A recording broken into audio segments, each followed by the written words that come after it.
what percentage of authors get to a point where they can actually live off of their passive income from their books? Low. I don't even know. It's probably not even a 1%. It's less than 1%. It's super rare. So for all those other folks who are these entrepreneurs who are writing these books because they're already an entrepreneur, what is pushing them to do it? It's essentially a marketing funnel, right? It gives them validity. Like, I've thought of writing a book and I haven't done that yet, and maybe I will someday.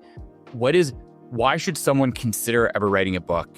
How should they think through it? How much time does it take? What are the key elements about why and when to decide to write a book? And how do you know what the ROI is going to be? I mean, I think it gives you this, people are like, oh, you're the author of this, and people think that's a big deal. But you also you're using Authors United, probably it's easy-ish to write a book. Easy. I'll speak to my story briefly first, just because kind of the easiest example. So I wrote my first book, Conference Crushing, when I was like 19, 20 years old. And that one hit #1 Amazon bestseller, which I'm 34 now. So that 14, 15 years ago, that was like a way bigger deal than it is now. A lot of people know now that like Amazon bestseller is not that difficult to hit. It's kind of like a category thing. But at the time, I didn't know that. Like, I just woke up one morning and I was checking my rank and it was like bestseller badge across. And I was like, I'm 19, 20. This was like right before, or no, this was a little bit after I dropped out. So I must have been like 20 and a half. Why did you decide to write that, right? So were you trying to push something? Like, were you trying to push your own marketing thing? Or how are you at 19, someone who like knows how to do conferences well? Like, that's something you do when you're older and you're sort of more established in your career, you're going to conferences all the time. Yeah. So the reason I wrote it is at that time, I had realized that I was like very extroverted, outgoing, and I wanted to do something professional that I could leverage that. So I was thinking I wanted to be a public speaker and just travel. In my mind, I was like, oh, that'd be cool. Like, people pay for my flights, nice hotels, and I get paid to speak. Like, dream job in my, like, at that time of my life.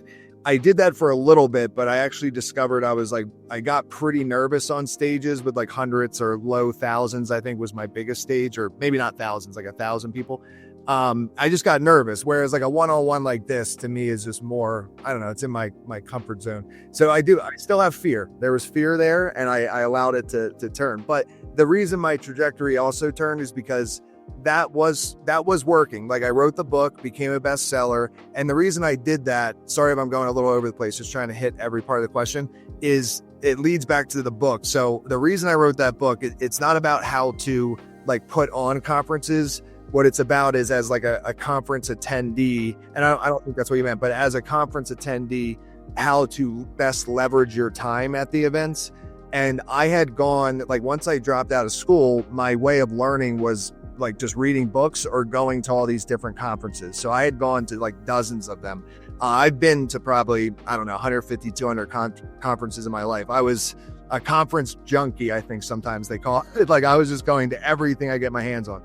And what happened is I saw, this was maybe 6 months or so, 3 months after dropping out, reading the 4 Hour Workweek, I get retargeted with Tim Ferriss's face for this event, Mastermind Talks.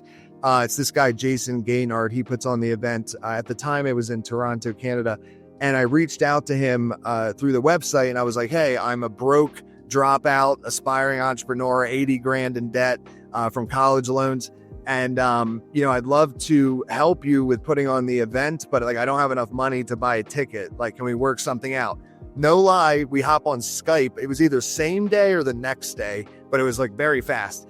And me and him just completely hit it off. And next thing I know, I'm living in Toronto for about 6 months and I'm like shaking Tim Ferriss's hand at the event and stuff. So it happened really fast. And at that event, almost everybody was a best-selling author that were the speakers.